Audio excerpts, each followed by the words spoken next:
I ain't hear no bell. I ain't see no time. I ain't see nothing. And then Roosevelt was like, he was like, so then how did you mess up?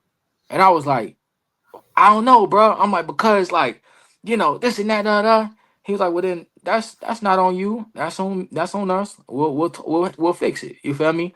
But like, just the competitor in me, man. I'm like, man, nah, this is my spot, bro. I'm like, I want to make sure not only me, but like I love selling. So I'm like, I want to make sure it makes sense because I want Maverick to look good too. Whoever I'm wrestling, you feel me? And man, I'm on the ground, bro. I cry like somebody, like somebody, killed somebody I love, bro. Like I was on the ground crying, bro, like real bad. And Roosevelt, man, he stepped up to me, bro, and he was like, man, look, like you got this, okay? You good, like don't worry. But at the time, I couldn't see that. I just kept thinking about everything. So, man, to my surprise, Austin Aries walks up, and he's like, hey, buddy, what's up? What's going on? He's like, well, why are you crying, man? I'm like, man, like I told you, I'm like, man, I fucked up, bro. Cause like Tommy Dreamer was there. So I'm like, man, I ain't got no chance. Like, it's over. So he like, what's going on? He like, well, did you hurt your opponent? I'm like, no, sir. He like, well, are you hurt? I'm like, no, sir. He like, so you did your job. And I'm like, nah, man, but you don't get it, da. So man, he actually got on his knee and talked to me, bro. And he was like, listen, he was like, I watched your match.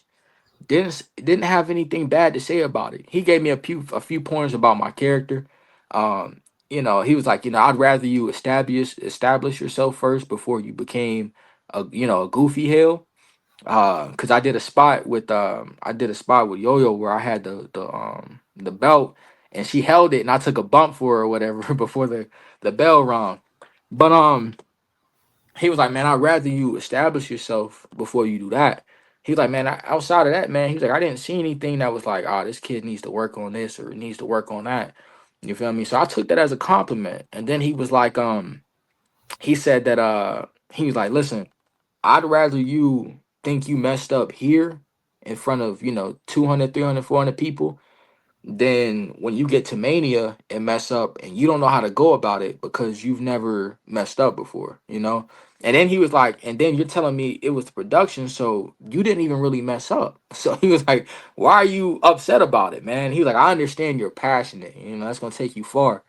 He was like, man, but when you get to that next level, man, he was like, man, you're not gonna have time to sit this moment and soak it in. He's like, because you're gonna do your match at whatever live event or if on TV, and then guess what? You gotta go to your locker room, take your boots off, and head to the next town.